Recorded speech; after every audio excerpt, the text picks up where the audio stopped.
Places ಕಡೆಗೆ ತ್ರಿಶೂಲ ದೀಕ್ಷಾ ಮಹಿಳೆಯರಿಗೆ, ಹುಡುಗಿಯರಿಗೆ, ಹಿಂದೂ ಮಹಿಳೆಯರಿಗೆ ತ್ರಿಶೂಲ್ ದೀಕ್ಷಾ ನಾವು ಕೊಡುವಂತಹದ್ದನ್ನು ನಿರ್ಧಾರ ಮಾಡಿದೀವಿ.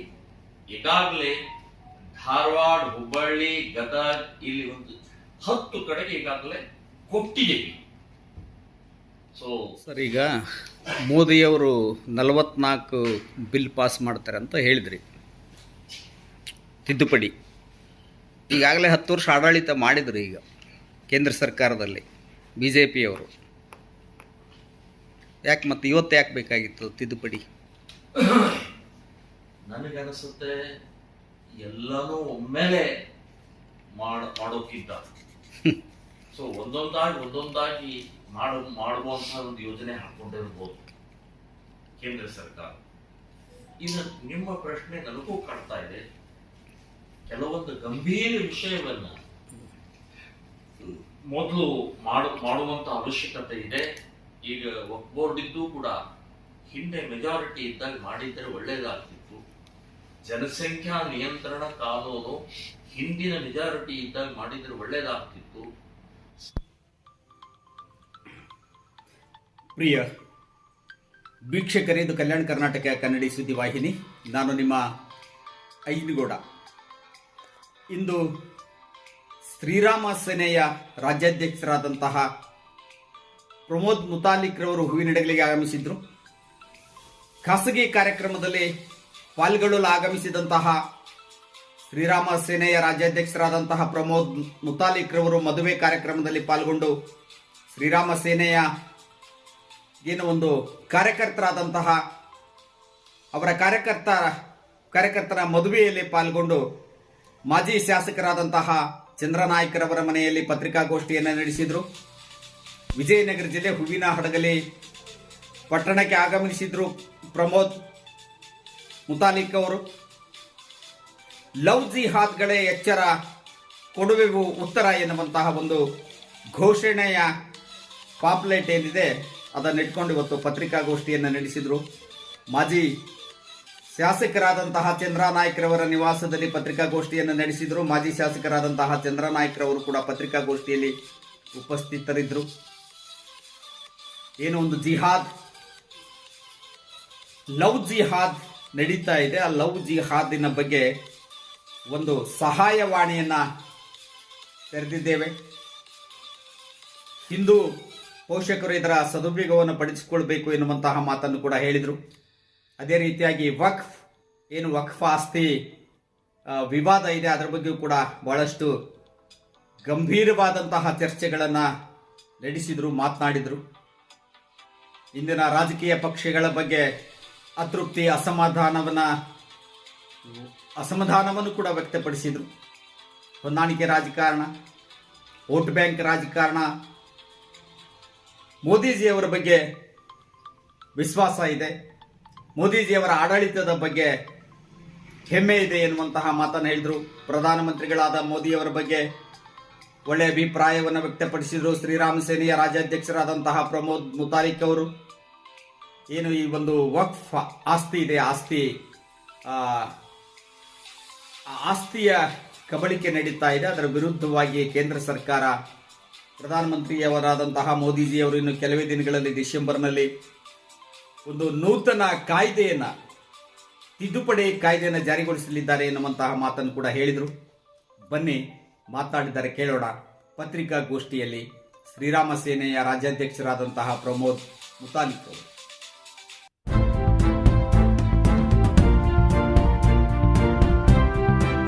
ದೇಶದಲ್ಲಿ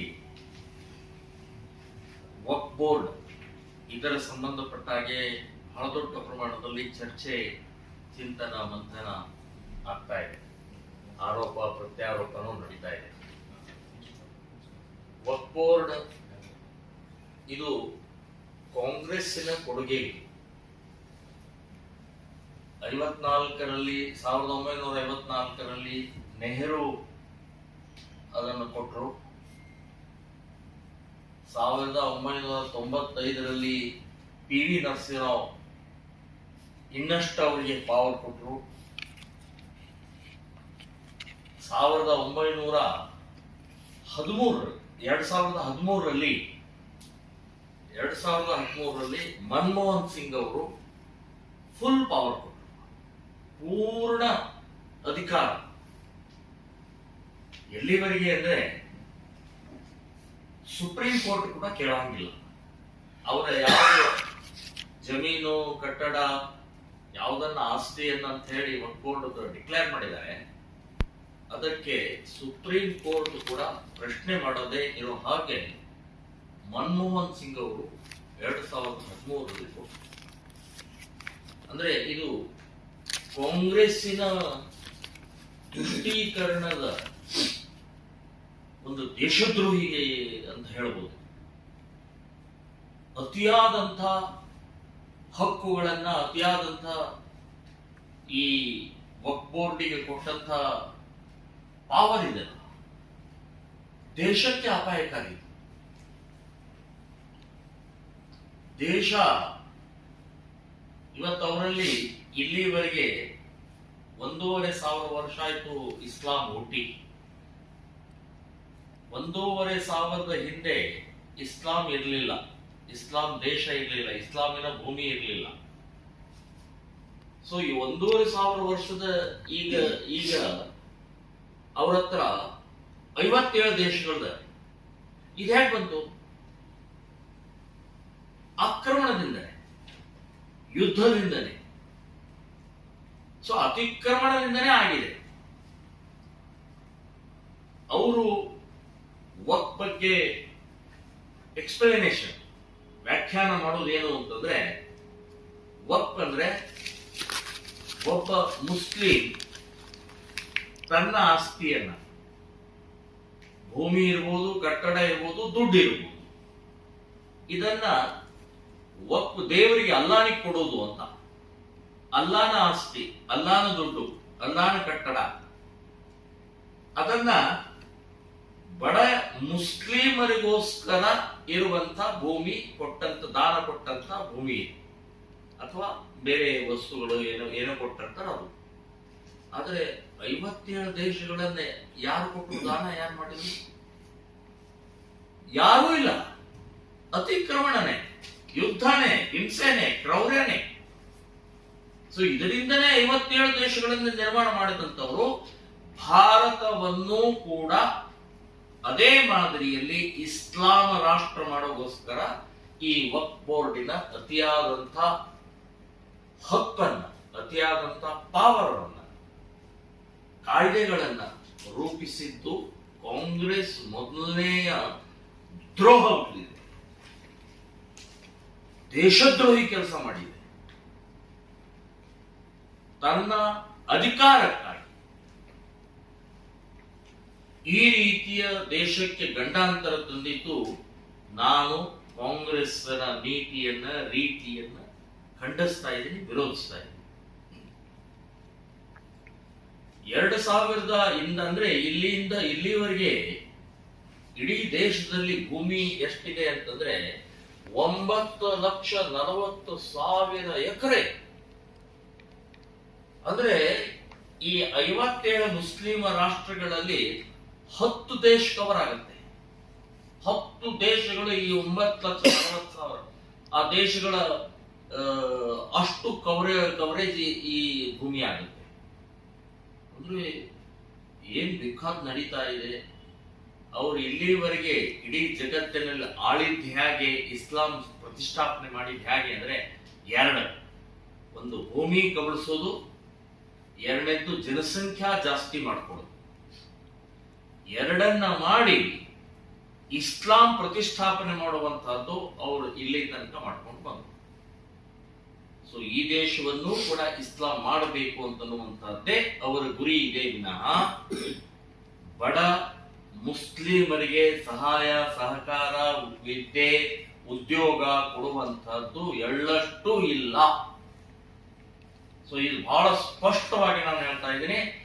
ಈ ದೇಶವನ್ನು ಇಸ್ಲಾಂ ಮಾಡೋಗೋಸ್ಕರನೇ ವಕ್ಫ್ ಬೋರ್ಡಿನ ದುರುಪಯೋಗ ಆಗ್ತಾ ಇದೆ.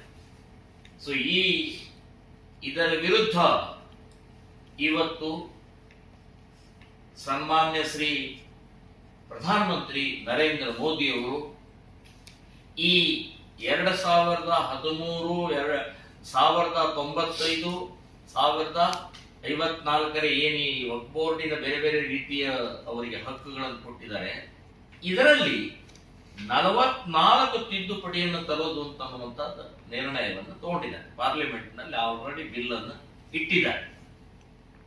ನಾಳೆ ಚಳಿಗಾಲದ ಅಧಿವೇಶನದಲ್ಲಿ ಅದನ್ನ ಬಿಲ್ ಪಾಸ್ ಮಾಡ್ತಾರೆ. ಅಂದ್ರೆ ಎರವಿರಿ ಡಿಸಿ ಕೂಡ ಪ್ರಶ್ನೆ ಮಾಡಂಗಿಲ್ಲ, ತಹಸೀಲ್ದಾರ್ ಕೂಡ ಪ್ರಶ್ನೆ ಮಾಡಂಗಿಲ್ಲ. ಅದ್ಯಾಕೆ ಅದು ಮೇಲ್ಗಡೆಗೆ ಸುಪ್ರೀಂ ಕೋರ್ಟೇ ಮಾಡಂಗಿಲ್ಲ ಅಂದ್ರೆ ಸಂವಿಧಾನವನ್ನು ಮೀರಿ ಇವರಿಗೆ ಹಕ್ಕು ಕೊಟ್ಟಂಗೆ. ಅಂದ್ರೆ ಎಷ್ಟು ಭಯಾನಕವಾದಂತಹ ಸ್ಥಿತಿ. ಇವತ್ತು ರೈತರ ಭೂಮಿ ಇರ್ಬೋದು, ಗರಡಿ ಮನೆಗಳಿರ್ಬೋದು, ದೇವಸ್ಥಾನಗಳಿರ್ಬೋದು, ಮಠಗಳಿರ್ಬೋದು, ಸ್ಲಂ ಬೋರ್ಡ್ಗಳಿರ್ಬೋದು, ಹೀಗೆ ವಕ್ಫ್ ಬೋರ್ಡ್ ಅನ್ನುವಂತಹ ವೈರಸ್, ದೇಶದ್ರೋಹಿ ವೈರಸ್ ಇವತ್ತು ಇಡೀ ಸಮಾಜದ ಒಳಗಡೆಗೆ ಆವರಿಸಿಕೊಳ್ತಾ ಇದೆ. ಸೊ ನಾವು ಇದರ ವಿರುದ್ಧ ಹಿಂದೂ ಸಮಾಜ, ರೈತರು, ಕಾರ್ಮಿಕರು ಪ್ರತಿಯೊಬ್ಬರೂ ಕೂಡ ಜಾಗೃತರಾಗಬೇಕು ಅಂತನ್ನುವಂಥದ್ದು ನಾವು ಈಗಾಗಲೇ ಅಭಿಯಾನವನ್ನ ಎಲ್ಲ ಕಡೆಗೆ ನಾವು ಮಾಡ್ತಾ ಇದ್ದೀವಿ. ಇವತ್ತು ನಾನು ಒಂದು ಪತ್ರಿಕೆಯಲ್ಲಿ ನೋಡಿದೆ, ಸಿಎಂ ಇಬ್ರಾಹಿಂ ಅವರು ಒಂದು ಸ್ಟೇಟ್ಮೆಂಟ್ ಅನ್ನು ಕೊಟ್ಟಿದ್ದಾರೆ. ಮಂತ್ರಾಲಯ ದೇವಸ್ಥಾನಕ್ಕೆ ಭೂಮಿಯನ್ನು ಕೊಟ್ಟಿದ್ದು ಅದೋನಿ ನವಾಬರು ಕೊಟ್ಟಿದ್ದಾರೆ. ನಾವು ಹಾಗಾದ್ರೆ ಅದನ್ನ ವಕ್ಫ್ ಬೋರ್ಡ್ ಅಂತ ಕ್ಲೇಮ್ ಮಾಡಿದೇವಾ ಅಂತ ಕೇಳಿದ. ನಾನು ಸಿಎಂ ಇಬ್ರಾಹಿಂ ಅವರು ಕೇಳ್ತೀನಿ, ನವಾಬ್ ಮಕ್ಕಾ ಮದೀನಾದಿಂದ ತಗೊಂಡು ಬಂದಿದ್ದಾರೆ ಅವರು? ಏನು ಭೂಮಿ ಮಕ್ಕಾ ಮದೀನಾದಿಂದ ತಗೊಂಡು ಬಂದಿದ್ದಾರ? ಅಥವಾ ಇರಾನ್, ಇರಾಕ್, ದುಬೈದಿಂದ ಏನಾದರೂ ಭೂಮಿ ತಗೊಂಡು ಬಂದಿದ್ದಾರ? ಭೂಮಿ ನಮ್ದೇ. ನವಾಬ ಆಕ್ರಮಣದಿಂದ ಅವನ ಕೈಯಲ್ಲಿತ್ತು, ಅದನ್ನ ದಾನ ಮಾಡಿದ್ದೇನೆ, ಉಪಕಾರ ಅಲ್ಲ, ಇದು ನಮ್ಮ ಭೂಮಿ. ಈ ದೇಶದ ಎಲ್ಲಾ ಮಸೀದಿಗಳು, ಎಲ್ಲಾ ದರ್ಗಾಗಳು, ಎಲ್ಲಾ ಮದರ್ಸಗಳು, ಮುಸ್ಲಿಂ ಮನೆಗಳು ಹಿಂದೂಸ್ಥಾನದ ಭೂಮಿ ಇದೆ. ನಮ್ಮ ಭೂಮಿ ಅದು, ಭಾರತದ ಭೂಮಿ ಅದು. ನೀವು ಆಕ್ರಮಕ್ಕಿದ್ದೀರಿ, ಬಾಡಿಗೆದಾರ ಕೂಡ ಅಲ್ಲ, ನೀವು ಆಕ್ರಮಕರಿದ್ದೀರಿ ನೀವು. ಸೊ ಈ ಏನು ಒಂದು ಅಂಧಾದುಂದಿ ವಕ್ಫ್ ಬೋರ್ಡಿನ ಗೂಳಿ ತರ ಹೋಗ್ತಾ ಇರುವಂತಹದಕ್ಕೆ ಮೂಗುದಾರ, ಅದನ್ನು ತಡೆಯೋಗೋಸ್ಕರನೇ ನರೇಂದ್ರ ಮೋದಿ ಅವರು 44 ತಿದ್ದುಪಡಿಯನ್ನು ತರುವಂತಹದ್ದು ಡಿಸೆಂಬರ್ನಲ್ಲಿ ಸಂಸತ್ನಲ್ಲಿ ಅದನ್ನು ಪ್ರಸ್ತಾಪ ಮಾಡ್ತಾ ಇದ್ದಾರೆ. ಶ್ರೀರಾಮ ಸೇನೆ ಸಂಘಟನೆ ಸಂಪೂರ್ಣವಾಗಿ ನಾವು ಅದಕ್ಕೆ ಬೆಂಬಲಿಸ್ತಾ ಇದ್ದೀವಿ. ಸೊ ಆ ಹಿನ್ನೆಲೆಯಲ್ಲಿ ಇವತ್ತು ಆಗ್ತಾ ಇರುವಂತಹ ಬೆಳವಣಿಗೆ, ರೈತರು ನಮ್ದೇನ್ ಜಮೀನು ಇನ್ನೂ ವಕ್ಫ್ ಬೋರ್ಡ್ ಬಂದಿಲ್ಲ, ನಮ್ ದೇವಸ್ಥಾನ ಬಂದಿಲ್ಲ, ನಮ್ಮ ಮಠ ಬಂದಿಲ್ಲ, ನಮ್ಮ ಮನೆ ಬಂದಿಲ್ಲ, ನಮ್ಮ ಸೈಟ್ ಹೋಗಿಲ್ಲ ಅಂತ ಹೇಳಿ ಹಿಂದೂ ಸಮಾಜ ಕಣ್ಣು ಮುಚ್ಚಿ ಕೂತ್ರೆ ನಿಶ್ಚಿತವಾಗಿ ನಿಮ್ಮ ಬುಡಕು ಬರುತ್ತೆ. ಸೊ ಒಂದು ಎಚ್ಚರಿಕೆಯಿಂದಿರಬೇಕು, ಸಂಘಟಿತರಾಗಬೇಕು, ನರೇಂದ್ರ ಮೋದಿ ಅವರ ಬಿಲ್ಲಿಗೆ ಸಪೋರ್ಟ್ ಮಾಡಬೇಕು ಅಂತನ್ನುವಂತ ನಾನು ಹೇಳ್ತಾ ಇದ್ದೀನಿ. ಇವತ್ತು ಕಾಂಗ್ರೆಸ್ MLC, ಕಾಂಗ್ರೆಸ್ಸಿನ ಬಿಜೆಪಿಯ MLA, ಲಿಂಗಸೂರ್ MLA, ಆಮೇಲೆ ಅಲ್ಲಿಯ MLC, ಕಾಂಗ್ರೆಸ್ಸಿನ MLC ಇಬ್ಬರದು ಜಮೀನ್ ವಕ್ಫ್ ಬೋರ್ಡ್ಗೆ ಹೆಸರು ನೋಂದಣಿ ಆಗಿದೆ. ಅಂದ್ರೆ ಕಾಂಗ್ರೆಸ್ನವರಿಗೆ ಇದೊಂದು ಪಾಠ ತಗೊಳ್ಬೇಕು, ನಿಮ್ಮನ್ನೂ ಬಿಡುದಿಲ್ಲ. ಇನ್ನು ಬಿಜೆಪಿಯವರು, ನೀವು ಯಾವುದೇ ರಾಜಕೀಯ ಪಕ್ಷದವರು ಇರಲಿ ಅಥವಾ ಯಾವುದೇ ಜಾತಿಯವರು ಇರಲಿ, ನಿಮ್ಮನ್ನು ಬಿಡುವುದಿಲ್ಲ. ಇಸ್ಲಾಮನೇ. ಅವರಿಗೆ ಸಿದ್ದರಾಮಯ್ಯ ಬಹಳ ನಮಗೆ ಸಹಾಯ ಮಾಡಿದ್ದಾನೆ, ನೀವು ಸ್ವಲ್ಪ ಪಕ್ಕಕ್ಕಿರಿ ಅಂತ ಹೇಳೋದೇ ಇಲ್ಲ. ಎಲ್ಲರನ್ನು ನುಂಗೇನೆ ಇಸ್ಲಾಂ ಮಾಡೋದು.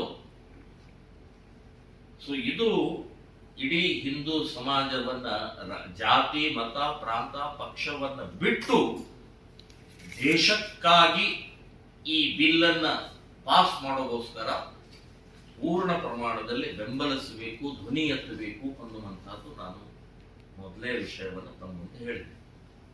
ಇನ್ನು ಎರಡನೇದು, ಇಡೀ ದೇಶದಲ್ಲಿ ಈಗಾಗಲೇ ಲವ್ ಜಿಹಾದ್, ಹಿಂದೂ ಹುಡುಗಿಯರನ್ನ ಪ್ರೀತಿ, ಪ್ರೇಮ, ಲವ್, ಇಷ್ಕ್ ಹೆಸರಿನಲ್ಲಿ ವ್ಯವಸ್ಥಿತವಾಗಿ ಮೋಸ ಮಾಡಿ ಬುರ್ಕ ಹಾಕಿ ಇಸ್ಲಾಂ ಮಾಡುವಂತಹದ್ದು ದೊಡ್ಡ ಜಾಲ ಇದೆ, ಬಹಳ ದೊಡ್ಡ ಜಾಲ ಇದೆ. 2008ರಲ್ಲಿ ಪ್ರಥಮವಾಗಿ ಲವ್ ಜಿಹಾದ್ ಶಬ್ದವನ್ನ ಪ್ರಾರಂಭ ಮಾಡಿದ್ದೆ ನಾನು. ಲವ್ ಜಿಹಾದ್ ಮೊದಲನೆಯ, ಇಡೀ ದೇಶದಲ್ಲಿ ಮೊದಲನೆಯ ಪುಸ್ತಕ ಪ್ರಿಂಟ್ ಮಾಡಿ ಹೊರಗಡೆ ತೆಗೆದಿದ್ದೇ ನಾವು. ಲವ್ ಜಿಹಾದ್ ಈ ಚಿತ್ರ ಅರ್ಧ ಹಿಂದೂ ಅರ್ಧ ಮುಸ್ಲಿಂ ಇರುವಂತಹದ್ದು ಏನಿದೆಯಲ್ಲ, ಆ ಚಿತ್ರವನ್ನ ನಾವೇ ಮೊದಲು ಪ್ರಾರಂಭ ಮಾಡಿದ್ವಿ. ಅವತ್ತೆಲ್ಲ ಹಾಸ್ಯ ಮಾಡೋರು, ಮುತಾಲಿಕರ ಮದುವೆ ಆಗಿಲ್ಲ, ಅವರಿಗೆ ಲವ್ ಗೊತ್ತಿಲ್ಲ, ಅವರಿಗೆ ಇದು ಸುಮ್ಮನೆ ಏನೋ ಜಿಹಾದ್ ಅಂತ ಹೇಳ್ಕೊಂಡು ಓಡಾಡ್ತಾ ಇದ್ದಾರೆ. ಇವತ್ತು ಕೇರಳ ಹೈಕೋರ್ಟ್ ನಲ್ಲಿ ಈ ವಿಷಯ ಬಂದಿದೆ, ಸುಪ್ರೀಂ ಕೋರ್ಟ್ ನಲ್ಲಿ ಲವ್ ಜಿಹಾದ್ ವಿಷಯ ಬಂದಿದೆ.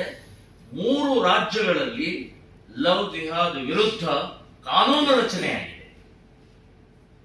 ಸೊ ಇಂಥ ಒಂದು ಭಯಾನಕವಾದಂತಹ ಜನಸಂಖ್ಯೆ ಜಾಸ್ತಿ ಮಾಡುವಂತಹ ತಂತ್ರ, ಹಿಂದೂಗಳ ಏನು ಒಂದು ಮಹಿಳೆಯರನ್ನ, ಹಿಂದೂ ಸ್ತ್ರೀಯರನ್ನ, ಹಿಂದೂ ಹುಡುಗಿಯರನ್ನ ಅಪಹರಣ ಮಾಡಿ ಬುರ್ಕಾ ಹಾಕಿ ಇಸ್ಲಾಂ ಮತಾಂತರ ಮಾಡುವಂತಹ ದೊಡ್ಡ ಷಡ್ಯಂತ್ರ ನಡೀತಾ ಇದೆ. ಇದರ ವಿರುದ್ಧ ನಾವು ಒಂದು ಸಹಾಯವಾಣಿಯನ್ನ ಈಗಾಗಲೇ ಡಿಕ್ಲೇರ್ ಮಾಡಿದ್ವಿ. ಈ ಸಹಾಯವಾಣಿ 2-3 ತಿಂಗಳಾಯ್ತು ಡಿಕ್ಲೇರ್ ಮಾಡಿ. ಈ 3 ತಿಂಗಳಲ್ಲಿ ಸಾವಿರಾರು ಫೋನ್ಗಳು ಬಂದಿದೆ, ಸಾವಿರಾರು ಕಾಲ್ಗಳು ಬಂದಿದೆ. ನಮ್ಮ ಹುಡುಗಿ ಹೋಗಿದ್ದಾಳೆ, ಕಂಪ್ಲೇಂಟ್ ಕೊಟ್ಟಿದ್ದೀವಿ, ಇನ್ನೂ ಬಂದಿಲ್ಲ, 1 ತಿಂಗಳಾಯ್ತು, 15 ದಿನ ಆಯ್ತು, ಹೀಗೆ ಸಾವಿರಾರು ಫೋನ್ಗಳು ಬಂದಿದ್ದಾವೆ. ಪ್ರತಿನಿತ್ಯ ಈ ಕಾಲ್ಗೆ 10 ಫೋನ್ಗಳು ಬರ್ತಾ ಇದೆ. ಅಂದ್ರೆ ಬಹಳ ದೊಡ್ಡ ಪ್ರಮಾಣದಲ್ಲಿ ಈ ಜಾಲ ಇದೆ. ನಾವು ಇದರ ವಿರುದ್ಧ ಶಾಲಾ ಕಾಲೇಜುಗಳಲ್ಲಿ, ಮಹಿಳಾ ಮಂಡಳಿಗಳಲ್ಲಿ, ದೇವಸ್ಥಾನಗಳಲ್ಲಿ ಜಾಗೃತಿಯನ್ನು ಮೂಡಿಸ್ತಾ ಇದ್ದೀವಿ. ಪಾಲಕರು ಎಚ್ಚರಿಕೆಯಿಂದಿರಬೇಕು, ಹಿಂದೂ ಹೆಣ್ಣು ಮಕ್ಕಳು ಎಚ್ಚರಿಕೆಯಿಂದಿರಬೇಕು ಅನ್ನುವಂತಹ ದೃಷ್ಟಿಕೋನದಿಂದ ಈ ಲವ್ ಜಿಹಾದ್ ದೊಡ್ಡ ಪ್ರಮಾಣದಲ್ಲಿ ಜಾಗೃತಿಯನ್ನು ಮೂಡಿಸ್ತಾ ಇದ್ದೀವಿ. ಇದರ ಜೊತೆಗೆ ಧೈರ್ಯ ತುಂಬುಗೋಸ್ಕರ, ಮಹಿಳೆಯರಲ್ಲಿ, ಹುಡುಗಿಯರಲ್ಲಿ ಧೈರ್ಯ ತುಂಬುಗೋಸ್ಕರ 100 ಕಡೆ, 100 ಪ್ಲೇಸಸ್ ಕಡೆಗೆ ತ್ರಿಶೂಲ ದೀಕ್ಷಾ ಮಹಿಳೆಯರಿಗೆ, ಹುಡುಗಿಯರಿಗೆ, ಹಿಂದೂ ಹುಡುಗಿಯರಿಗೆ, ಹಿಂದೂ ಮಹಿಳೆಯರಿಗೆ ತ್ರಿಶೂಲ್ ದೀಕ್ಷಾ ನಾವು ಕೊಡುವಂತಹದ್ದನ್ನ ನಿರ್ಧಾರ ಮಾಡಿದೀವಿ. ಈಗಾಗಲೇ ಧಾರವಾಡ, ಹುಬ್ಬಳ್ಳಿ, ಗದಗ, ಇಲ್ಲಿ ಒಂದು 10 ಕಡೆಗೆ ಈಗಾಗಲೇ ಕೊಟ್ಟಿದ್ದೀವಿ. ಸೊ ಇದೇನು ಲವ್ ಜಿಹಾದದ ಪ್ರಕರಣ ಇದೆ, ಬಹಳ ದೊಡ್ಡ ಪ್ರಮಾಣದಲ್ಲಿ ನಡೀತಾ ಇದೆ. ಅದನ್ನ ತಡೆಯುವಂತಹ ಪ್ರಕ್ರಿಯೆಯನ್ನ ಶ್ರೀರಾಮ್ ಸೇನೆ ಸಂಘಟನೆ ಬಹಳ ಗಂಭೀರವಾಗಿ ತಗೊಂಡಿದ್ದೀವಿ ಅನ್ನುವಂಥದ್ದು 2ನೇ ವಿಷಯ ತಮ್ಮ ಮುಂದೆ ಹೇಳಿದ್ದೀನಿ. ಇನ್ನೇನಾದ್ರೂ ಕೇಳಿದ್ರೆ ಕೇಳ. ಸರ್, ಈಗ ಮೋದಿಯವರು 44 ಬಿಲ್ ಪಾಸ್ ಮಾಡ್ತಾರೆ ಅಂತ ಹೇಳಿದ್ರಿ, ತಿದ್ದುಪಡಿ. ಈಗಾಗಲೇ 10 ವರ್ಷ ಆಡಳಿತ ಮಾಡಿದ್ರು ಈಗ ಕೇಂದ್ರ ಸರ್ಕಾರದಲ್ಲಿ BJPಯವರು. ಯಾಕೆ ಮತ್ತೆ ಇವತ್ತು ಯಾಕೆ ಬೇಕಾಗಿತ್ತು ತಿದ್ದುಪಡಿ? ನನಗನ್ನಿಸುತ್ತೆ ಎಲ್ಲಾನು ಒಮ್ಮೆಲೆ ಮಾಡೋಕ್ಕಿಂತ ಸೊ ಒಂದೊಂದಾಗಿ ಮಾಡುವಂತಹ ಒಂದು ಯೋಜನೆ ಹಾಕೊಂಡಿರ್ಬೋದು ಕೇಂದ್ರ ಸರ್ಕಾರ. ಇದು ನಿಮ್ಮ ಪ್ರಶ್ನೆ ನನಗೂ ಕಾಡ್ತಾ ಇದೆ. ಕೆಲವೊಂದು ಗಂಭೀರ ವಿಷಯವನ್ನ ಮೊದಲು ಮಾಡುವಂತ ಅವಶ್ಯಕತೆ ಇದೆ. ಈಗ ವಕ್ಫ್ ಬೋರ್ಡ್ ಇದ್ದು ಕೂಡ ಹಿಂದೆ ಮೆಜಾರಿಟಿ ಇದ್ದಾಗ ಮಾಡಿದ್ದರೆ ಒಳ್ಳೇದಾಗ್ತಿತ್ತು. ಜನಸಂಖ್ಯಾ ನಿಯಂತ್ರಣ ಕಾನೂನು ಹಿಂದಿನ ಮೆಜಾರಿಟಿ ಇದ್ದಾಗ ಮಾಡಿದ್ರೆ ಒಳ್ಳೇದಾಗ್ತಿತ್ತು. ಸಮಾನ ನಾಗರಿಕ ಕಾನೂನು ಇದು ಕೂಡ ಅಷ್ಟೇ, ಅವಾಗಲೇ ಮಾಡಿದ್ರೆ ಒಳ್ಳೇದಾಗ್ತಿತ್ತು ಅಂತ ನಿಮ್ಮ ಪ್ರಶ್ನೆ ನನಗೂ ಕಾಡ್ತಾ ಇದೆ. ಅವ್ರು ಯಾಕೆ ಮಾಡಿಲ್ಲ ಗೊತ್ತಿಲ್ಲ. ಅದೇ ರಾಜಕಾರಣ ಇರ್ಬೋದು, ರಾಜಕಾರಣನೇ, ಅದರಲ್ಲಿ ಏನಿಲ್ಲ. ಇರ್ಬೋದು. ಆಮೇಲೆ ಇದ್ರ ಬಗ್ಗೆ ಅಂಕಿಅಂಶ ಏನಾದರೂ ಇದೆ ನಿಮಗೆ? ಯಾವುದು? ಈ ವಕ್ಫ್ ಬೋರ್ಡ್ ಆಸ್ತಿಗಳು ಎಷ್ಟು ಎಕರೆ ಇದೆ, ಅದನ್ನು ಇದನ್ನ ವಶಪಡಿಸ್ಕೊಂಡ್ರಂಥ ಸಮುದಾಯ ಯಾವುದು? ಮುಸ್ಲಿಮರದ್ದು ಹೆಚ್ಚಾಯಿತು, ಹಿಂದೂಗಳದ್ದು ಹೆಚ್ಚಾಯಿತು? ಅಂಕಿಅಂಶ ಏನಾದರೂ ಇದೆ ನಿಮ್ಮ ಕಡೆಗೆ? ಅದು ಇಡೀ ದೇಶದಲ್ಲಿ 9,40,000 ಎಕರೆ ಜಮೀನನ್ನ ತಗೊಂಡಿದ್ದಾರೆ ಅಂತನ್ನುವಂಥದ್ದು ಕೇಂದ್ರ ಸರ್ಕಾರನೇ ಡಿಕ್ಲೇರ್ ಮಾಡಿದೆ. ಇದು ಒಂದು.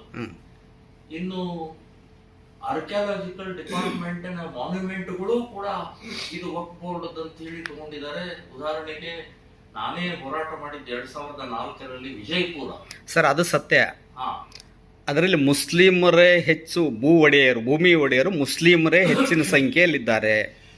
ಹಿಂದೂಗಳು ಕೇವಲ 25% ಹಿಂದೂಗಳಿದ್ದಾರೆ ಅನ್ನುವಂಥದ್ದು ಕಾಂಗ್ರೆಸ್ಸಿನ ವಾದ. ನಿಮ್ಮ ಕಡೆ ನಿಖರವಾದ ಅಂಕಿಅಂಶಗಳೇನಾದರೂ ಇದೆ ಅದ್ರ ಬಗ್ಗೆ? ಇಲ್ಲ, ನನ್ನ ಕಡೆ ಅಂಕಿಅಂಶ ಇಲ್ಲ. ಆದ್ರೆ ಮುಸ್ಲಿಮರ ವಾದ ಸುಳ್ಳು. ಹಿಂದೂಗಳದ್ದೇ ಜಾಸ್ತಿ ಇದೆ, ಮುಸ್ಲಿಮರದ್ದು ಕಡಿಮೆ ಇದೆ. ಈಗ ಮುಸ್ಲಿಮರು ಬಡ ಮುಸ್ಲಿಮರ ಭೂಮಿಯನ್ನು ಕಬಳಿಸಿ ಆ ವಕ್ಫ್ ಬೋರ್ಡ್ಗೆ ಹಾಕೊಂಡ್ಬಿಟ್ಟಿದ್ದಾರೆ. ಈಗಾಗಲೇ ಆ ಬಡ ಮುಸ್ಲಿಮ ರೈತರು ಕೂಡ ಧ್ವನಿ ಎತ್ತುತ್ತಾ ಇದ್ದಾರೆ, ಪ್ರತಿಭಟನೆಯಲ್ಲಿ ಭಾಗವಹಿಸ್ತಾ ಇದ್ದಾರೆ. ಇನ್ನು ಅಧಿಕೃತ ವಕ್ಫ್ ಬೋರ್ಡಿನ ಜಮೀನನ್ನ ದೊಡ್ಡ ದೊಡ್ಡ ತಿಮಿಂಗಿಲಗಳು, ರಾಜಕಾರಣಿಗಳು ನುಂಗಿ ಹಾಕಿದ್ದಾರೆ. ಬಹಳ ದೊಡ್ಡ ಇದ್ದಾರೆ. ಅನ್ವರ್ ಮಾನ್ಪಾಡಿ ಅನ್ನುವಂತ 2009ರಲ್ಲಿ ಅವರು ಅಲ್ಪಸಂಖ್ಯಾತ ಆಯೋಗದ ಅಧ್ಯಕ್ಷರಾಗಿದ್ರು, ವಕ್ಫ್ ಬೋರ್ಡಿನ ಅಧ್ಯಕ್ಷರಾಗಿದ್ರು. ಅವರು ಒಂದು ದೊಡ್ಡ ವರದಿ ಮಾಡಿ ಯಾರ್ಯಾರು ಎಷ್ಟೆಷ್ಟು ನುಂಗಿದ್ದಾರೆ ಅಂತ ವರದಿ ಮಾಡಿ ಸಭೆಯಲ್ಲಿ ಚರ್ಚೆಗಿಟ್ಟಿದ್ರು. ಈಗ ಹೈಕೋರ್ಟ್ ನಲ್ಲಿ ನಡೀತಾ ಇದೆ. ಸರ್, ಬಸವರಾಜ ಬೊಮ್ಮಾಯಿ ಮುಖ್ಯಮಂತ್ರಿ ಅವರು ಇದ್ದಾಗ ಇದಕ್ಕೆ ಅವಕಾಶ ಮಾಡಿಕೊಟ್ಟದ ಅಂತ ಹೇಳಿ ಕಾಂಗ್ರೆಸ್ನವರು ಈ ಪ್ರಸ್ತಾಪ ಮಾಡ್ತಾರೆ, ಪ್ರಶ್ನೆ ಮಾಡ್ತಾರೆ. ಬಿಜೆಪಿ ಸರ್ಕಾರ ಇದ್ದಂಥ ಸಂದರ್ಭದಲ್ಲಿನೇ ಇದಕ್ಕೆ ಅವಕಾಶ ಮಾಡಿಕೊಟ್ರು ಅಂತ ಕೂಡ ನೋಟಿಸ್ ಕೊಟ್ಟಿದ್ದಾರೆ. ಹೇಳಿ ಸರಿ ಇದೆ. ಬಿಜೆಪಿ ಗೌರ್ಮೆಂಟ್ ಇದ್ದಾಗೂ ನೋಟಿಸ್ ಕೊಟ್ಟಿದ್ದಾರೆ. ದಾಖಲೆಗಳಲ್ಲಿ ಕಾಲಮ್ ನಂಬರ್ 9 ಮತ್ತು 11ರಲ್ಲಿ ನೋಂದಾವಣೆ ಆಗಿದೆ. ಇನ್ನು ಬೊಮ್ಮಾಯಿ ಅವರು ಕೂಡ ಅವ್ರದೊಂದು ವಿಡಿಯೋ ವೈರಲ್ ಆಗಿತ್ತು. ಅದು ತಪ್ಪ್ರಿ. ಬಿಜೆಪಿ ಗವರ್ಮೆಂಟ್ ನಲ್ಲಿ ನೋಟಿಸ್ ಕೊಟ್ಟಿದ್ರೆ ಅದು ನೋಂದಾವಣೆ ಮಾಡಿದ್ರೆ ತಪ್ಪು. ಅದನ್ನು ಖಂಡಿಸ್ತಾ ಇದ್ದೀನಿ. ಇನ್ನು ಬೊಮ್ಮಾಯಿ ಅವರು ಅವ್ರ ಹೇಳಿಕೆಯನ್ನು ನಾನು ಖಂಡಿಸ್ತಾ ಇದ್ದೀನಿ. ಆಮೇಲೆ ಒಟ್ಟಾಗಿ ನಮಗನ್ನಿಸ್ತಾ ಇದ್ದಾರೆ ಏನಂದರೆ, BJP, ಕಾಂಗ್ರೆಸ್, JDS ಸೇರಿ ಜನರಿಗೆ ನೀವೇನೋ ಕಣ್ಣಿಗೆ ಮಣ್ಣೆರ್ಚಕ್ಕಂಥ ಕೆಲಸ ಮಾಡ್ತೀರಿ, ರಾಜಕಾರಣ ಮಾಡ್ತೀರಿ ಅಂತ. ಯಾರು ಮಾಡಿದ ಅವ್ರದ್ದು ತಪ್ಪು, ನಿಮ್ಮದು ತಪ್ಪು, ನೀವ್ಯಾರು? ಈಗ ಕಾಂಗ್ರೆಸ್, BJP, JDS ಹೌದು, ಅವ್ರು ಇರೋದೇ ರಾಜಕೀಯಕ್ಕೋಸ್ಕರ. ಹೌದು. ರಾಜಕೀಯದ ಯಾವ್ಯಾವ್ದು ಲಾಭ ಸಿಗುತ್ತೆ ಅದು ಮಾಡೋರು. ಆದ್ರೆ ನಾನು ರಾಜಕಾರಣಿ ಅಲ್ಲ. ನಾನೊಬ್ಬ ರಾಷ್ಟ್ರೀಯವಾದಿ, ನಾನೊಬ್ಬ ಹಿಂದೂವಾದಿ, ಹಿಂದೂ ಹೋರಾಟಗಾರ ಅಂತಿದ್ದೇನೆ. ನನಗೆ ದೇಶ ಮುಖ್ಯ, ನಿಮ್ಮ ರಾಜಕೀಯ ಬೇಡ. ನಿಮ್ಮ ದುಷ್ಟ ಭ್ರಷ್ಟ ವ್ಯವಸ್ಥೆ ನನಗೆ ಬೇಡ. ನನಗೆ ರಾಷ್ಟ್ರ ಮುಖ್ಯ, ನನಗೆ ದೇಶ ಮುಖ್ಯ, ನನಗೆ ಹಿಂದೂಗಳ ಸುರಕ್ಷತೆ ಮುಖ್ಯ. ಸರ್, ಹಾಗಿದ್ದಾಗ ಡಿಸೆಂಬರ್ನಲ್ಲೇ ಬಿಲ್ ಪಾಸ್ ಮಾಡ್ತಾರೆ ಅಂದ್ರಲ್ಲ, ಆ ಭರವಸೆ ಇದೇನೆ? 100ಕ್ಕೆ 100 ಹೇಳ್ತಾರೆ ಬಿಲ್ ಪಾಸ್. ಮತ್ತೆ ಈ ಹಿಂದೆ ಯಾಕೆ ಭರವಸೆ ಇಟ್ಕೊಳ್ಳಿಲ್ಲ ನೀವು? ರಾಜಕಾರಣ ಮಾಡಿರ್ಬೋದು ಅಂತಕ್ಕಂಥ ಮಾತನ್ನ ಹೇಳ್ತಿದ್ರಿ. ಅಲ್ಲ, ಅದನ್ನ ಹೇಳಿದಲ್ಲ ನಾನು. ಇದನ್ನು ಮುಂಚೆನೆ ಮಾಡಬೇಕಾಗಿತ್ತು, ಯಾಕೆ ಮಾಡಿಲ್ಲ ಗೊತ್ತಿಲ್ಲ. ತಪ್ಪು. ನಾನು ಹೇಳ್ದಲ್ಲ, ನಾನು ಇನ್ನೂ ಗಂಭೀರವಾದಂತಹ ವಿಷಯಗಳಿದ್ದಾವೆ. ಬೋರ್ಡ್ ಅಷ್ಟೇ ಅಲ್ಲ, ಸಮಾನ ನಾಗರಿಕ ಕಾನೂನು ಜಗತ್ತಿನಲ್ಲಿ 2 ಕಾನೂನು ಯಾವ ದೇಶದಲ್ಲೂ ಇಲ್ಲ. ಜಗತ್ತಿನ ಯಾವ ದೇಶದಲ್ಲೂ ಇಲ್ಲ ಎಕ್ಸೆಪ್ಟ್ ಭಾರತ.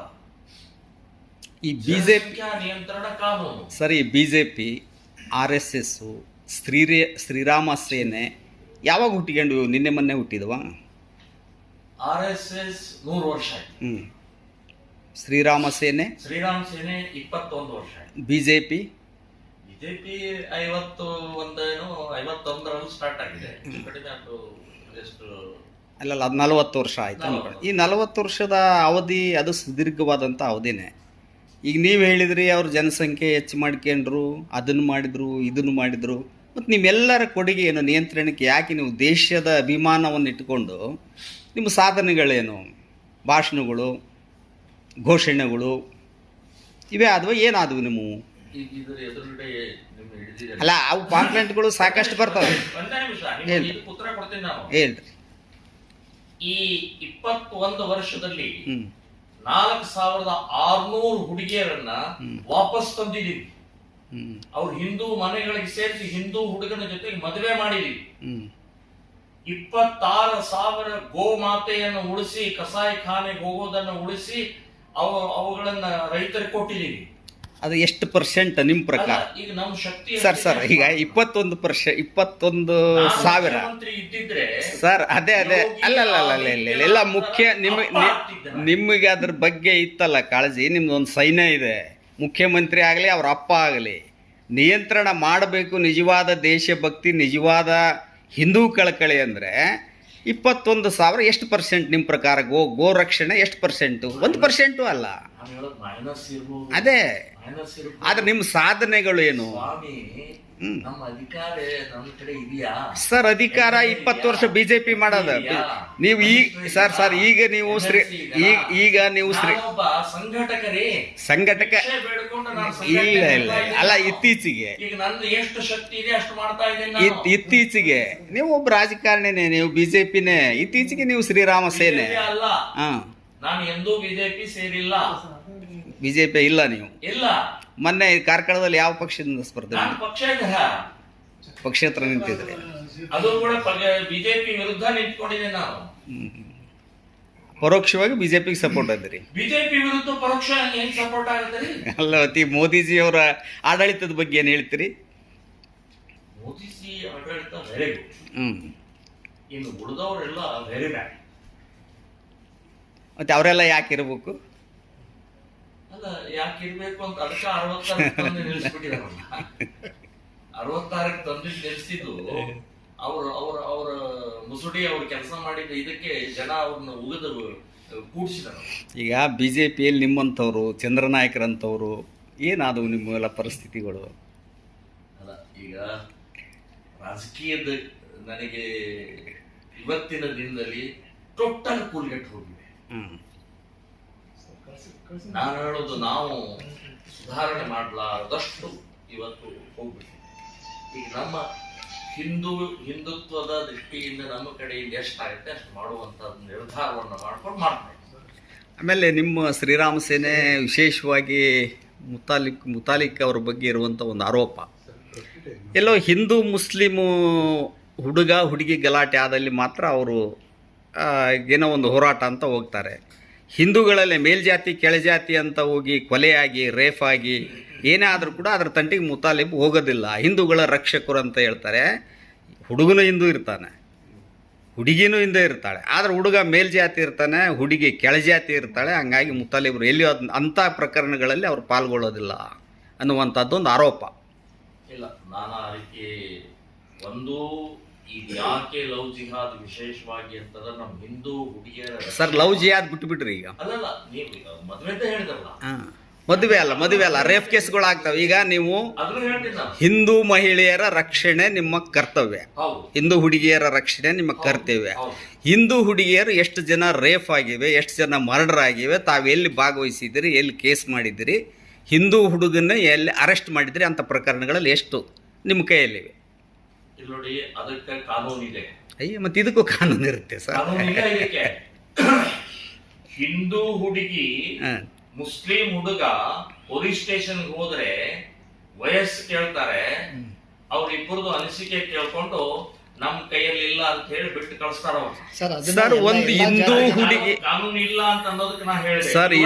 ಹಿಂದೂ ರಕ್ಷಕರು ತಾವು ಶ್ರೀರಾಮ ಸೇನೆ ಹಿಂದೂಗಳ ಪರವಾಗಿ ಹೋರಾಟ ಮಾಡುವಂಥವ್ರು. ನಾನು ಒಬ್ಬ ಹಿಂದೂಗಳಿಗೆ ಅನ್ಯಾಯ ಆದಾಗ ತಾವೆಲ್ಲಿ ಭಾಗವಹಿಸ್ರಿ? ಹಿಂದೂ ಹೆಣ್ಮಕ್ಕಳಿಗೆ, ಹಿಂದೂ ಮಹಿಳೆಯರಿಗೆ, ಹಿಂದೂ ಹುಡುಗಿಯರಿಗೆ, ಅವನು ಮಾಡಿದವನು, ಆಕೆಗೆ ಅನ್ಯಾಯ ಮಾಡಿದವನು ಹಿಂದೂನೇ ಇರಬಹುದು, ಆಕೆನ ರೇಪ್ ಮಾಡಿದವನು ಹಿಂದೂನೇ ಇರಬಹುದು.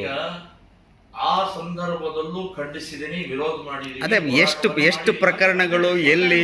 ನಾವು ಹೇಳೋ ತನಕ ಕೇಳಿ. ಆಯ್ತು. ಈಗ ಹಾವೇರಿ ಜಿಲ್ಲೆಯಲ್ಲಿ ದಲಿತ ಹುಡುಗಿ ಮೇಲೆ ಒಬ್ಬ ಮೇಲ್ಜಾತಿಯ ಹುಡುಗ, ನಮ್ಮ ಹಿಂದೂ ಹುಡುಗ ಅತ್ಯಾಚಾರ ಮಾಡಿದ. ಅದರ ವಿರುದ್ಧ ಹೋರಾಟ ಮಾಡಿದ ನಾವು ಶ್ರೀರಾಮ್ ಸೇನೆ ಸಂಘಟನೆ ಬಂದೆ. ವಿಜಯಪುರದಲ್ಲಿ ದಲಿತ ಹುಡುಗಿ, ಅಲ್ಲೂ ಕೂಡ ಒಬ್ಬ ಮೇಲ್ಜಾತಿಯವರ ಹುಡುಗ ಕೊಲೆ ಆಯ್ತಾರೆ. ಕೊಲೆ ಆದ ಪ್ರಥಮ ಧ್ವನಿ ಎತ್ತಿ ಅದನ್ನ ಕಂಪ್ಲೇಂಟ್ ಆಗುವವರೆಗೆ ಬಿಡಲಿಲ್ಲ, ಮಾಡಿದ್ವಿ. ಸೊ ಎಲ್ಲೆಲ್ಲಿ ಸಂದರ್ಭ ಇದೆ, ಎಲ್ಲೆಲ್ಲಿ ಅವಕಾಶ ಸಿಕ್ಕಿದೆ ಅದನ್ನು ನಾವು ಬಿಟ್ಟಿಲ್ಲ, ಬಿಡುವುದೂ ಇಲ್ಲ. ತಪ್ಪು ತಪ್ಪೇ, ಅತ್ಯಾಚಾರ ಅತ್ಯಾಚಾರನೇ, ಕೊಲೆ ಕೊಲೆನೇ.